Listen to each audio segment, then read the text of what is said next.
Hey guys, it's Drea. So today I am going to be doing a palette bingo, but this is unlike any other palette bingo I've ever done on my channel. I actually did this already, and the first half of the video file was corrupted, and I was so upset because it was so much fun to do and I was so excited for you guys to see it. So I'm redoing it today. As you can see, I have all my base makeup on. I'm all powdered up to catch any possible fallout, and we're going to do palette bingo, but we're going to do it with two twists. The first twist is it's going to be a multiple palette bingo. So I have 5 palettes here, so each round we're going to pick the palette randomly, then we're going to pick the shade randomly. And this is also a palette gauntlet, so shout out to Smacy.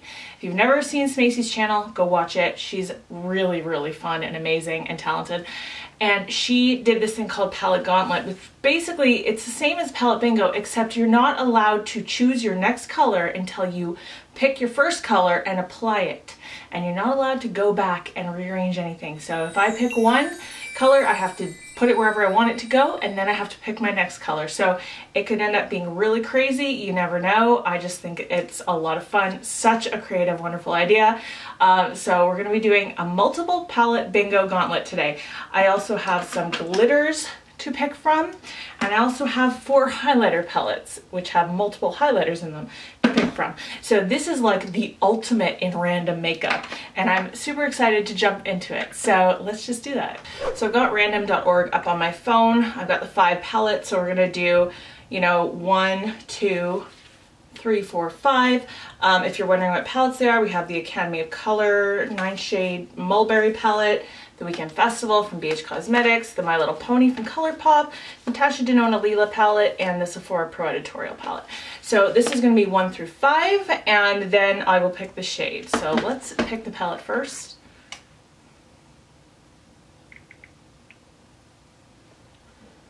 So the first number I got is number 3, and that is the ColourPop My Little Pony palette, and this one has in it 12 shades. So now let's pick the shade.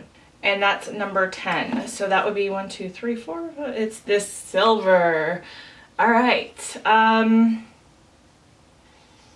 Yeah, now I'm stuck. Okay, so last time I did this, which you didn't see, you might have seen the look because I filmed another video after. I did a halo eye. I don't think I want to do a halo eye today. I think I want to do kind of a more like sultry, smoky, light to dark kind of traditional, just because I don't know what kind of colors I'm going to be getting. So I think I'm going to put that silver as my inner corner highlight. It might be a little dark, but I'm okay with that. It might be a little editorial in the end. Actually, I'm going to swatch this first and make sure. You think that would work as an inner corner highlight? I do. I do think so. I mean, it won't be so much like a highlight, but it will be a brightness right in here. There is a fly flying around.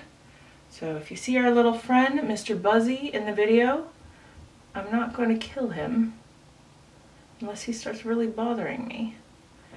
It was thunderstorming just a few minutes ago. I think he got in the window.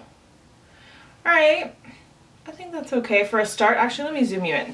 Okay, now these palettes are going to be 1 through 4. And again, we have number 3. So now that is the Natasha Denona Lila palette. And this one has 15 shades in it. And we got number 13. Wow, things are going very similarly, aren't they? Alright, so that would be this one here. This like kind of deep, shimmery cranberry shade. Should I put that like on the outer corner or the middle? I think I want to put it on more so on the outer corner. Let's do that. Hoping for a more light color to go kind of in between the silver and that one. So I'm just going to grab my MAC 242, which is like really great for shimmery shades. I'm not even going to wet it yet. Yeah, I think that's really nice. You could use your finger too to apply this. Okay, this is where we're going to run into some problems, or possible challenges, let's just say it that way.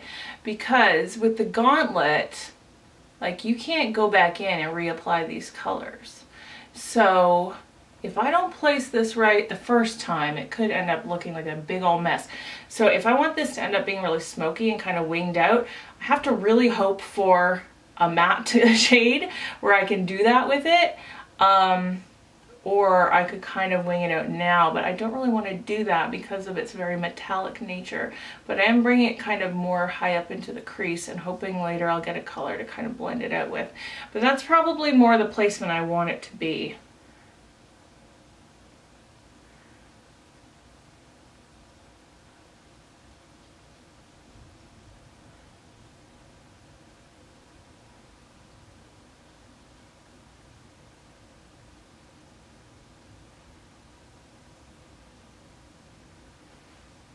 So what I'm going to do actually is I am going to wipe away all this baking. There was a lot of fallout from that Natasha shadow. And because I only have 3 colors left, obviously I know this looks crazy, I am hoping, crossing my fingers, for a matte shade where I can blend all this out. But also I need kind of another shade to put in between those two. That's already 2 of the 3. And then I also need an under the eye shade. So really, I'm not giving myself a lot of play here. So what I'm going to do is I'm also going to take that Natasha shadow, that cranberry one, and I'm going to take this Sigma small taper blending brush. And even though it's a blending brush and not like a placing brush, I'm going to just bring it just under the lash line a little bit as well. Because I just don't want to chance it if I don't end up with something else that I want under the lash line, you know what I mean?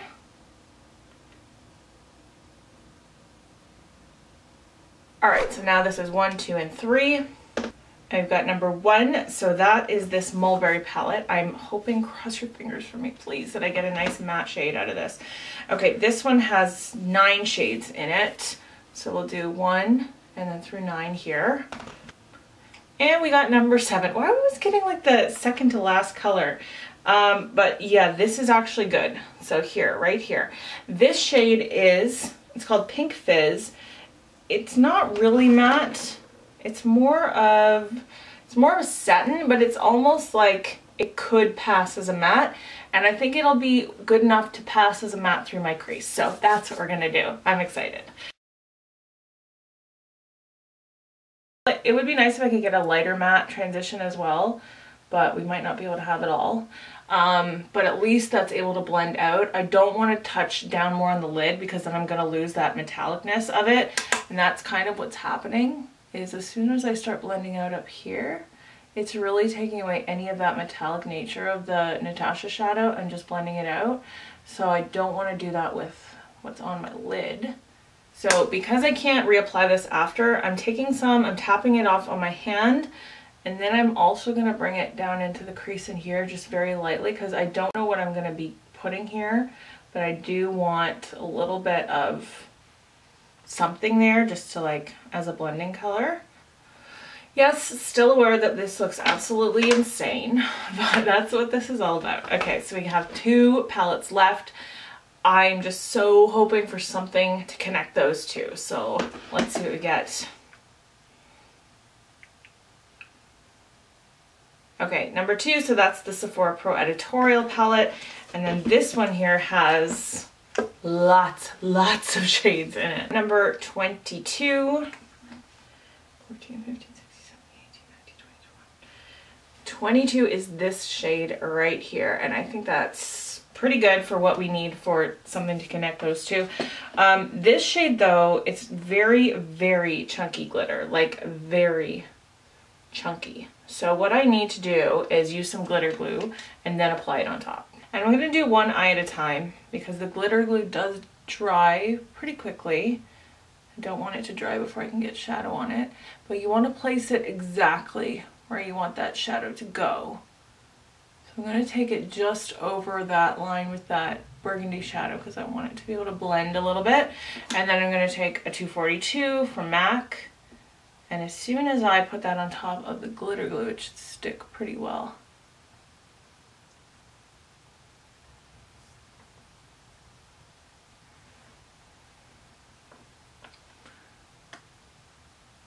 Now this is going to have a ton of fallout, so unfortunately I don't have that powder under my eyes to catch it anymore. But I can just wipe it away. This is actually really pretty. It's very bright. Like there's not a lot of color to this shadow, but there's a lot of light catching properties to it, which is really nice. So last palette, don't need to pick it, is the Weekend Festival. This one has 20 shades in it.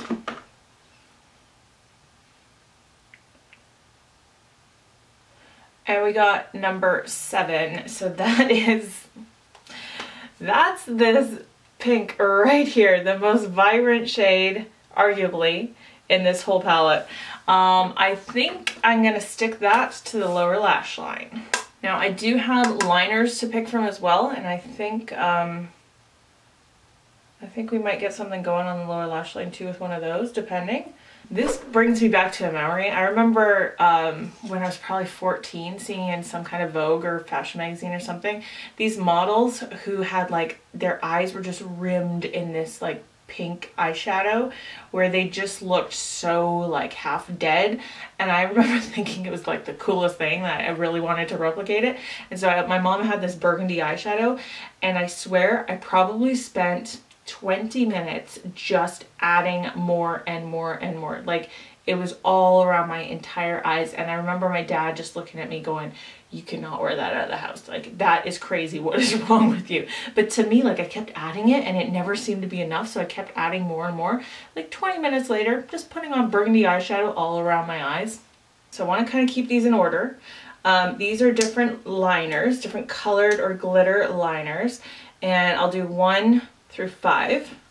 And we're getting number 2, which is this one from NYX. This is the Vivid Brights and Vivid Blossom.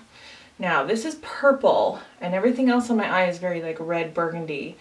Now this isn't too crazy pigmented. It's kind of like wash. I mean, it's called Vivid Brights, but it's not really vivid. I feel like it's a little bit more subtle. I kind of want to put this on the lower lash line, not necessarily on the upper lash line.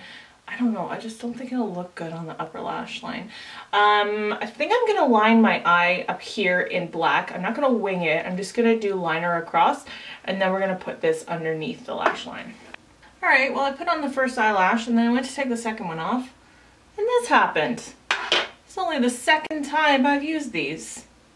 Normally I love Ardell Foam Ink lashes, but this pair is a piece of crap. So I'm gonna have to take this one off and try something else. Okay, we're gonna try a pair of these Kiss Blowout Page Boy lashes. Last time I wore these, it was a little bit difficult to apply them because they're pretty long, and I think I put them on a little wonky, so hopefully this time I have more luck. Okay, yeah, so the reason I don't love these eyelashes is because I feel like they're a little short and stubby looking. I don't know, they don't really flare out as nicely as I want them to, and then they always kind of look really weird right on the ends. So they're not my favorites, but yeah, we're gonna go with it. And just to kind of combat that red eye look, I'm just gonna put some bright nude liner in that waterline. I'm not sure if I love the purple liner, but I do think it helps to kind of bring something a little different to the whole like redness effect that's happening. So let me know what you think. I'm just going to use some of this Neutrogena Healthy Skin Sunkissed bronzer. I am trying out a foundation today that I think is like a little too light on me, and I think it's making me look a little ghostly. It's the Urban Decay All Nighter. I've never tried it before, but it's in the wrong shade for me, that's for sure. It's just a little sample packet I got. Okay, then back to random.org. We're going to pick 1 to 4 through these palettes.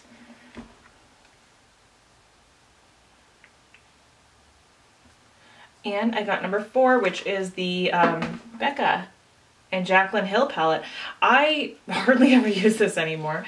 It's got some blushes in it, and it's only got 2 highlighters, so we're just gonna pick one of those 2. And it's picked 2, so if I go 1, 2, that's this one, which is, that one is 1, 2, 3. That one is Champagne Pop, as if I don't use enough Champagne Pop in my regular life. Sometimes fate just decides what you need. I mean, Champagne Pop is freaking amazing, so, you know, it's not a bad thing. I'm going to use this Bare Minerals liquid lipstick in Swag. I think it's just a really beautiful, like, neutral pinky rose. So that's it for my multiple palette gauntlet today. I really kind of just wanted a way to use a whole bunch of palettes that are in my Shop My Stash, and this like kind of popped into my head. which is why I did it the first time. So if you guys like this type of video, I would definitely love to do it again if you're interested, and I would encourage you guys to do it too, because you really don't know what you're gonna end up with. Like, it's so challenging, but in such a fun way. So again, shout out to Smacy for coming up with the whole gauntlet idea part of it. I think that is so brilliant. It's really the most challenging part of this. If you don't want to challenge yourself that much, you could do the multiple palette just bingo part of it, pick your colors first, and then decide where you're gonna place it all. And again, it's just a little way to kind of shake up your normal routine. If you find yourself kind of like stuck in a makeup rut and you don't know what to do, this is such a good way to like challenge yourself, get yourself in a different comfort zone, or out of your comfort zone, I should actually say. You know what I mean, right? All right, so that is it for today. Thank you so much for watching. If you're new around here, definitely subscribe. I'd love to see you around in my future videos. And I hope you're having a wonderful day. I hope that you're speaking kindly to yourself, especially when you look in the mirror. I love you guys. I will see you in my next video. Bye.